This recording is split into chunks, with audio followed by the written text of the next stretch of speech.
in general, I would say go watch Chris Trump on YouTube. He has the best videos, just really breaking down in a simple way how to make each of the natural farming inputs. If I was going to suggest which ones I think are maybe the most valuable that are, not hard or a lot of work, I would say labs, LAB, stands for lactic acid bacteria. That's a great one for, you can do all sorts of things with it. Like it's a great probiotic for humans too, but it is good at fighting off, fungal, bacterial issues. It can also help chelate and break down minerals in the soil. It'll help to just give the plants more resilience. It's like giving your plants a probiotic, I guess, for their immune system. Fermented plant juice is also very easy.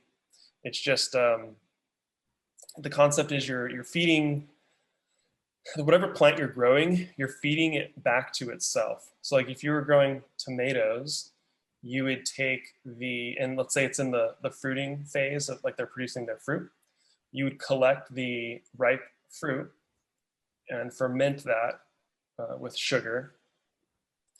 And then you could spray that solution diluted 1 to 1,000. It's going to be hard to remember all this, but like you dilute it 1 to 1,000, spray it on your crop. So now you're feeding back to the plant all the enzymes and nutrients that are in that thing. So like in the veg phase, like cannabis growers, like they're huge on this thing. So like in the veg phase of the plant, whether that's a cannabis or like whatever it is, lettuce or tomatoes, you would harvest that plant at that veg phase, ferment it, and then spray it back on the plant when it's in that phase. So that's a decent one. Indigenous microorganisms are really good to use. It's just more effort and work and time. That's where I like the Jadam microbial solution because it's so much easier to create it. And let's see. A lot of the other ones will take more time. Like you can make your own.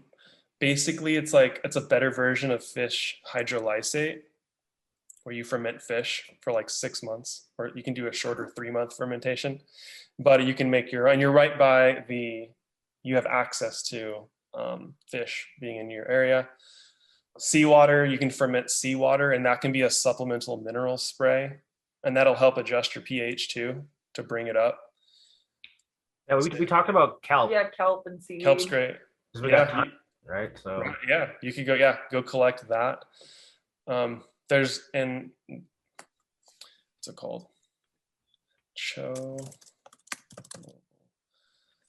If you want a book on how to make these things, if you go to, I'll just share this with you.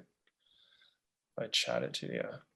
This website is like the one place you can get the books. Like they go out of print and things, but that has his books if you want like the breakdown of all that. But on Chris Trump or was it pureknf.com?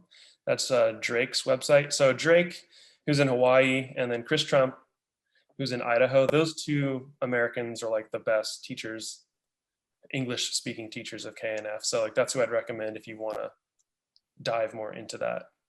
Nice. That is something we definitely we want to be doing for sure. Yeah, I'm a huge fan of it. And I think like watching your stuff, you've had great success with it. So. Yep, and lots of farmers do. But it's the thing is like it's like we're all doing these different things that are like we're all going towards the same goal. Like we're all trying to increase the microbes, the organic matter, all these things, but we're using these different techniques. Like you could just use straight up compost, just really high quality compost, and that's all you use. There's no other fertilization. And I've seen many farms succeed with just that.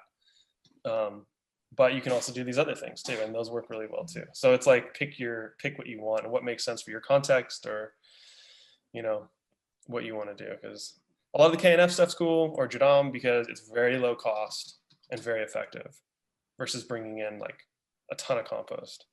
Yeah. Right. That also works. If you have the money, just dropping in compost is or just doing that to start with is super beneficial, I think. Start with that and then keep feeding it with these natural, very Yeah. inexpensive ways. Right. Yeah, the problem out here is that it sells so fast and it's not, you get it. And I've seen this landscaping, it's not fully composted. Yeah. No, it's just, and they're just running their business, right? They're trying it. And now they're actually they're full on admitting it right now. Oh wow. Yeah, so it's so if we did buy it, I think I'd like to buy it and then just let it sit, That's a good idea. right? Yeah. And then could we just like add things while it's sitting to kind of like promote better? Mm.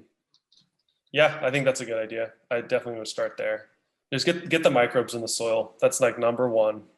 Okay. If you're gonna, if you, especially if you want to just boost things, like just fish hydrolysate is such a good.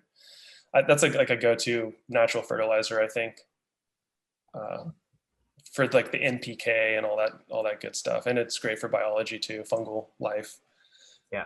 Um, yeah, you just can't go wrong with that one. If you're gonna use a type of fertilizer, I think.